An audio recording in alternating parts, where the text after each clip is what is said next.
안녕하십니까. 족밥레이싱 김주영입니다. 저의 모터스포츠 성수기이자 반년간의 내 차에 대한 이해의 노력과 셋업의 결실을 랩타임으로 하게 발표하듯 쏟아내는 시즌인 동계 시즌이 다가오고 있습니다.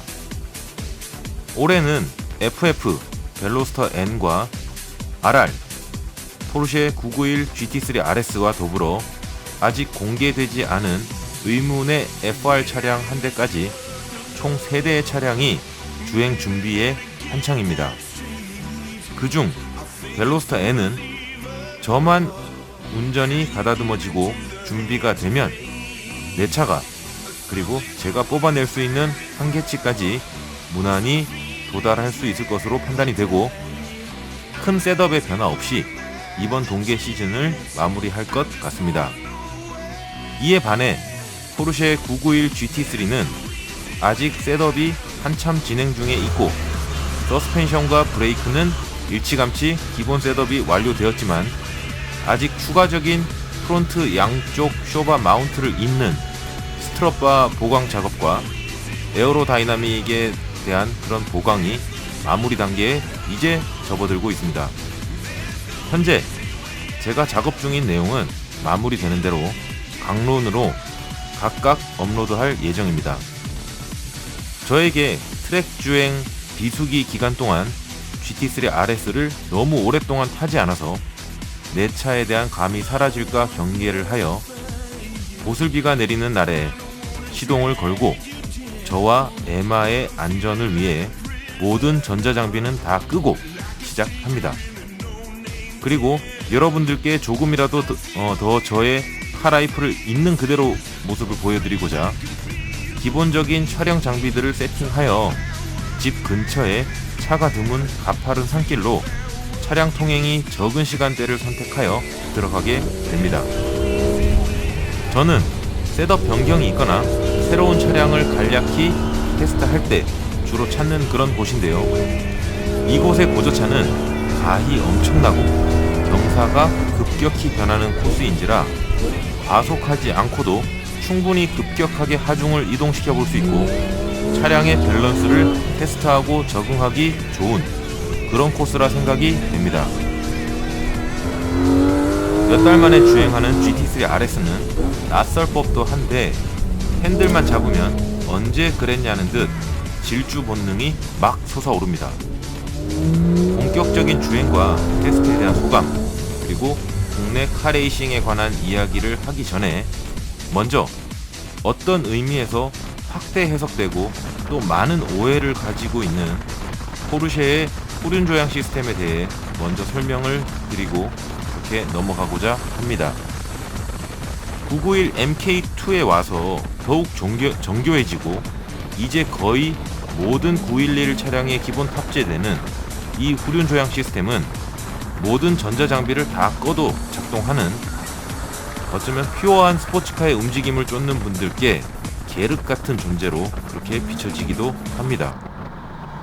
외부 캠에서 후륜 조향이 보이실지 모르겠는데 실제 상당히 큰 움직임을 가지고 있습니다. 포르쉐 후륜 조향 시스템은 크게 저속과 고속의 움직임이 이원화되어 나타나는데 저속이라 함은 시속 50km 이하의 속도에서 전륜 휠의 반대 방향으로 후륜이 움직여 주어 차량의 회전 반경을 감소시켜 주차나 유턴이 편리하도록 해주는 그런 시스템입니다. 전륜이 45도 회전될 때 후륜은 최대 반대 방향으로 2.8도까지 회전되는 상당히 큰 양의 토우값의 변화라 보시면 되겠습니다. 고속의 움직임은 시속 80km 이상에서 전륜 휠이 움직이는 동일 방향으로 전륜이 45도 꺾일 때 최대 1.5도까지 후륜 휠이 회전되는 것인데요. 전륜 휠이 회전하는 양에 비례하여 움직이기 때문에 고속 코너에서의 민첩성과 안전성에 도움을 주는 그런 시스템이 되겠습니다. 실제 외부 캠에서 후륜 중심으로 뒷바퀴의 움직임이 어떠한지 한번 보겠습니다. 자세히 보시면 전륜 움직임에 비례하여 상당히 적극적인 움직임을 갖는 후륜 휠을 보실 수 있습니다. 그렇다면 저속의 기준이 되는 시속 50km와 고속의 기준이 되는 시속 80km 사이의 속도에서는 후륜 조향 시스템이 어떻게 작동하느냐? 작동하지 않습니다. 그래서 사실 전륜의 역방향으로 움직이는 후륜 휠의 움직임은 트랙에서는 무시하셔도 될 듯하고, 포르쉐의 후륜 조향 시스템은 스티어링 휠을 꽤 많이 감고도 풀악셀로 코너를 돌아갈 수 있게 해주는 고속 코너에서의 시트키 같은 그런 역할을 수행해 줍니다. 실제 외국 사이트에서 포르쉐 GT3의 후륜 조향 시스템을 단적으로 보여주는 영상이 있어서 첨부합니다. 이 영상을 잘 보시면 실제 후륜 조향 모터의 움직임이 얼마나 적극적인지 보실 수 있습니다. 이로 인해 후륜의 각종 링크들과 부싱, 그리고 볼 조인트들이 어떤 움직임을 갖도록 설계되어야 하는지도 미루어 짐작할 수 있고, 이 부분에서 상당히 많은 고민과 고심이 들어간 포르쉐 엔지니어들의 노력이 어느 정도 짐작됩니다. 영상에서 보시는 움직임은 저속에서의 움직임이고, 앞서 언급한 바와 같이 전륜이 최대 45도 회전될 때 최대 2.8도까지 움직이는 후륜 휠의 모습을 보실 수 있습니다.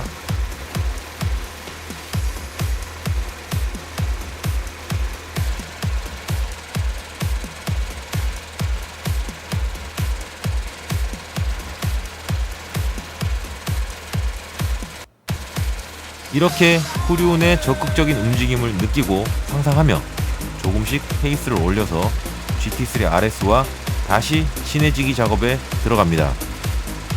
엉덩이가 무겁게 깔고 앉아서 뒤쪽 떡그립의 느낌을 적나라하게 전달해주는 녀석이지만, 한계치를 넘어설라 치면 새총같이 차를 던져버리는 변덕스럽고 무서운 녀석이기에 늘 겸손한, 그리고 기도하는 마음으로 차를 타고 있습니다. GT3 RS는 페이스가 올라가면 늘 무섭습니다. 빗방울이 떨어져서 노면이 촉촉히 젖어갈 때는 더 무섭습니다. 최근에 일회성이기는 했지만 벨로스타 N 원메이크 레이스를 체험해보고 의외의 즐거움과 또 제 차량의 셋업과 운전에 대해 복기를 해볼 수 있는 중요한 그런 계기가 되어서 나름대로 유익했다고 의미를 부여하고 있습니다. 그리고 상당수의 원메이크 레이스에 참가하시는 선수들은 그 자체를 즐기고 남부럽지 않게 즐기고 있다는 그런 인상을 받았습니다. 그러나 아직도 저는 일부 참가자 혹은 나름의 영향력을 행사하고자 노력하시는 분들로부터 원메이크 이슬람의 느낌을 떨칠 수가 없었습니다. 고작 원메이크 차량 몇 대 타보고 운전의 정석과 원칙을 일반화하여 순수한 소비자들에게 편견을 심어주고 그러고 있는 그런 세태는 문제가 있다고 생각합니다. 원메이크 레이스의 축제가 있다면 결국에는 돈과 기술로 진부하는 모터스포츠에 대한 깊은 이해와 고찰이 필요하다고 생각합니다. 원메이크 이슬람교적인 마인드에는 아주 심플하고도 심각한 오류가 있는데, 그것은 바로 공도 주행에 포커스를 맞춘 양산 차량 기반의 원메이크 레이스 튠한 것이 트랙 주행의 최적의 셋업인가? 저는 아니라고 봅니다. 그럼에도 불구하고 그곳에서 운전의 정석을 논할 수 있는가? 그것은 더더욱 아니라고 봅니다. 부족한 셋업의 차량에 스트레스를 받으며 나름의 적응을 하여 경쟁에서 살아남고 또 이기는 것은 인정해야 할 일이라고 봅니다만, 그렇다고 튜닝하면 우리 엄마도 저 정도는 타겠다, 돈 처바르면 당연히 빨라지는 것 아니냐 등등의 어쩌면 모터스포츠의 본질을 무시하는 듯한 그런 발언과 태도들은 그 자체가 국내 모터스포츠의 수준을 패대기 쳐버리는 유해한 요소가 아닐까 생각해 봅니다.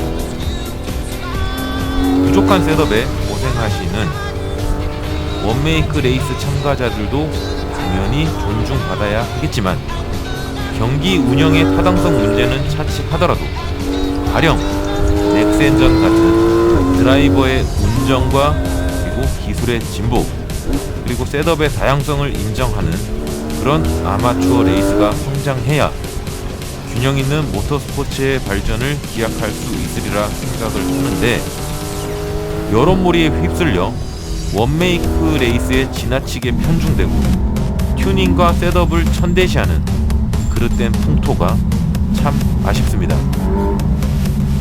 냉정하게 이야기해봅니다. 원메이크가 진리고 그곳에서 이슬람교를 판매하고 있는 분들은 튜닝과 셋업을 무시할 자격이 없습니다. 왜냐하면 그분들은 단 한 번도 제대로 된 셋업을 성공시켜 본 적이 없기 때문입니다.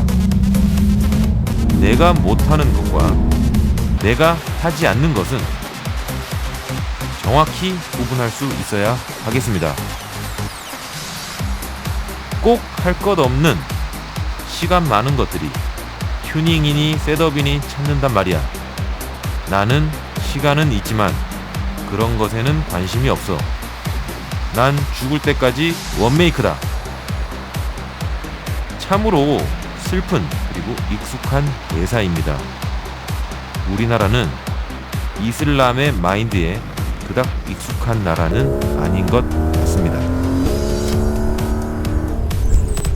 난데없는 이슬람교 이야기가 길어졌는데, 아무튼 저에게는 시간이 없고 한정된 시간 안에 취미로 차 조금씩 타는 그런 소비자 입장에서 저는 여전히 내 차를 더 알아가고 진보시키는 일이 남을 이겨먹는 일보다 우선시되고 있습니다. 점점 진보하는 저의 차량에 대한 이해 기대해주세요. 대단히 감사합니다.